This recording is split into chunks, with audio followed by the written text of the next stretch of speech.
Introducción. En esta introducción se realizará un breve repaso a la historia del desarrollo de sistemas y máquinas dotadas de cierta inteligencia. A continuación, se expondrá más ampliamente las motivaciones que desembocan en la introducción de las redes neuronales artificiales y de los sistemas borrosos. Como alternativa o complemento a los sistemas de procesamiento disponibles en la actualidad, basados en el binomio lógica booleana arquitectura serie von Neumann, en el que se basan nuestros actuales dispositivos de cómputo. 1. El largo y tortuoso camino hacia la construcción de máquinas inteligentes. Sin remontarnos a épocas históricas, donde los intentos resultaban prematuros en relación a la tecnología disponible, se puede considerar que el camino hacia la construcción de máquinas inteligentes comienza en la Segunda Guerra Mundial, con el diseño de ordenadores analógicos ideados para controlar cañones antiaéreos o para navegación. Algunos investigadores observaron entonces que existía una semejanza entre el funcionamiento de estos dispositivos de control y los sistemas reguladores de los seres vivos.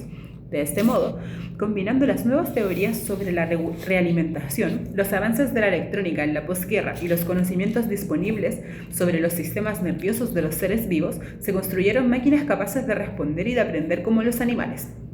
Norbert Wiener acuñó el término cibernética para designar este estudio unificado del control y de la comunicación en los animales y las máquinas.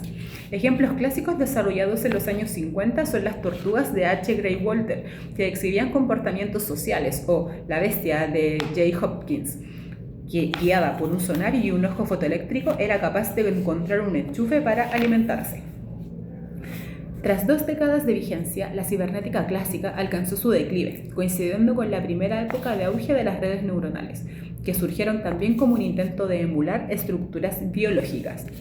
A la par que los ordenadores analógicos y a la cibernética, se inicia el desarrollo de los ordenadores digitales tal y como los conocemos hoy en día, basados en la separación de estructura y función, o hardware y software, corriente que en adelante se denominará computación algorítmica.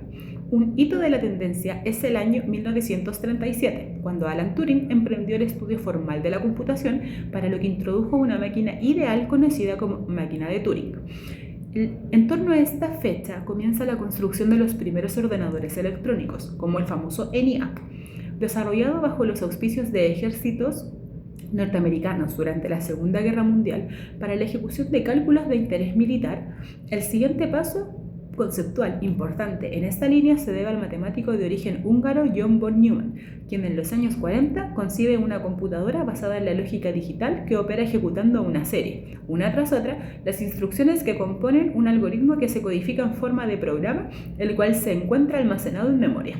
Debido a su eficacia, flexibilidad y versatilidad, y soportado por el impresionante desarrollo de las tecnologías electrónicas, este ha resultado ser el enfoque dominante en las últimas décadas, de modo que el binomio lógica booleana-máquina von Neumann es la base sobre la que se asienta la mayor parte de nuestras actuales computadoras digitales.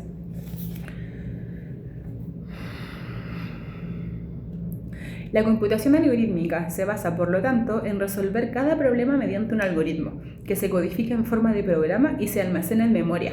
El programa es ejecutado en una máquina secuencial, como desarrollo natural de esta tendencia. Algunos pioneros como Turing o von Neumann abrigaban la esperanza de que pudiera incorporarse en una de estas máquinas la capacidad de pensar racionalmente en la forma de un complejo software. En este sentido, en 1950, Claude Shannon y el mismo Turing diseñaron los primeros programas que permitían a un ordenador digital razonar y jugar al ajedrez. A lo largo de los 50 se prosiguió trabajando en ese sentido. En 1957, Newell H. Simon y Joe Shaw presentaron el teórico lógico, el primer programa capaz de razonar sobre temas arbitrarios. Hacia 1960, John McCarthy acuña el término inteligencia artificial, o IA, para definir los métodos algorítmicos capaces de hacer pensar a los ordenadores. En 1965, Marvin Minsky, Neumann y Simon habían creado programas de IA que demostraban teoremas de geometría. Aunque importantes, los desarrollos citados y otros muchos también basados en la manipulación de información simbólica. Solamente eran capaces de resolver aquellos problemas para los que había sido construido. Sin embargo, los resultados eran tan alentadores que a finales de los 60 los investigadores llegaron a pensar que en una década se conseguiría construir una máquina realmente inteligente. El extraordinario desarrollo de la IA en la época supuso el elipse de la cibernética y en buena medida de las redes neuronales. En 1969, Minsky y Papert mostraron mediante un estudio riguroso las graves limitaciones de los perceptones, el modelo neuronal por excelencia de los 60, lo que supuso una enorme pérdida de confianza para este nuevo campo, con el resultado de que la mayor parte de los recursos económicos humanos se desplazaran hacia la IA, abocando a las redes neuronales a una época oscura en la que tardarían más de 10 años en salir. El rápido progreso de la IA culminó en los años 70 con la introducción de los sistemas expertos, complejos programas de computador en los que se codifica el conocimiento de expertos en una materia muy concreta, concesión de créditos, diagnóstico de enfermedades, en forma de reglas de decisión. No obstante, un cuarto de siglo más tarde, nuestros ordenadores son miles de veces más potentes que los de la época de los pioneros de la IA y, sin embargo, en general, no resultan mucho más inteligentes. El problema radica en que el binomio lógica booleana-máquina von-Neumann, sobre el que se asienta la IA, pese a su gran potencia, presenta problemas a la hora de abordar ciertas tareas, como aquellas denominadas del mundo real, donde la información que se presenta es masiva, imprecisa y distorsionada. Para abordar este tipo de tareas, desde hace unos años, década de los 80 principalmente, se han vuelto a retomar o han surgido una serie de paradigmas de cómputo alternativos, como las redes neuronales, los sistemas borrosos, algoritmos genéticos o la computación evolutiva, de los cuales los dos primeros quizás son los más relevantes y empleados. Así, el resurgimiento de las redes neuronales, también denominadas sistemas artificiales o ANS, se debe por una parte a la citada dificultad para resolver con la eficiencia deseada problemas como los de visión o aprendizaje. Además, y debido a los altos requerimientos computacionales de este tipo de tareas, la arquitectura von Neumann no es muy apropiada y la introducción de sistemas de cálculo paralelo resulta necesaria si se quiere lograr respuestas en tiempo real. Estas nuevas inquietudes coincidieron con el desarrollo de la integración de VLSI y con el trabajo de investigadores como J.J. Hopfield o T.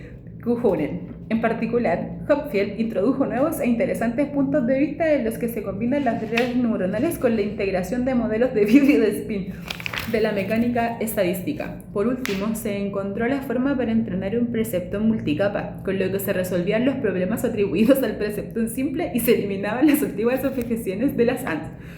Por otro lado, los sistemas borrosos inciden fundamentalmente sobre el otro miembro del binomio, la lógica booleana o la digital. En esta, una sentencia solamente puede ser verdadera o falsa, una cualidad está presente o no lo está, mientras que en el mundo real las cosas no son 1 o 0, verdaderas o falsas. Según el criterio de un ser humano, una habitación no solamente puede estar fría o caliente, sino que también puede definirse como gélida, fría, fresca, templada, caliente o muy caliente.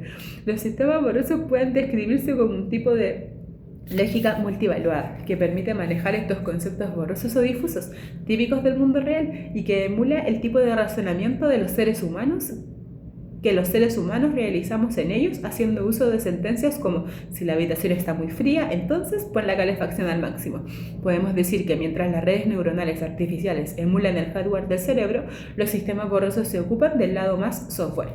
En definitiva, hoy en día vuelven a coexistir dos corrientes importantes dentro de la búsqueda de la inteligencia, que son, más que alternativas, complementarias. Por una parte, la IA convencional, basada en algoritmos manipuladores de información simbólica que se ejecutan sobre ordenadores von Neumann, que operan sobre la base de la lógica digital, y por otra parte suelen agruparse en redes neuronales los sistemas borrosos y otras técnicas que se incluyen en lo que se ha dado por denominar inteligencia computacional o soft computing, que en cierta medida imitan las construcciones desarrolladas por la naturaleza. Así, con el término ABC de la inteligencia pueden contemplarse sus tres facetas: artificial, biológica y computacional.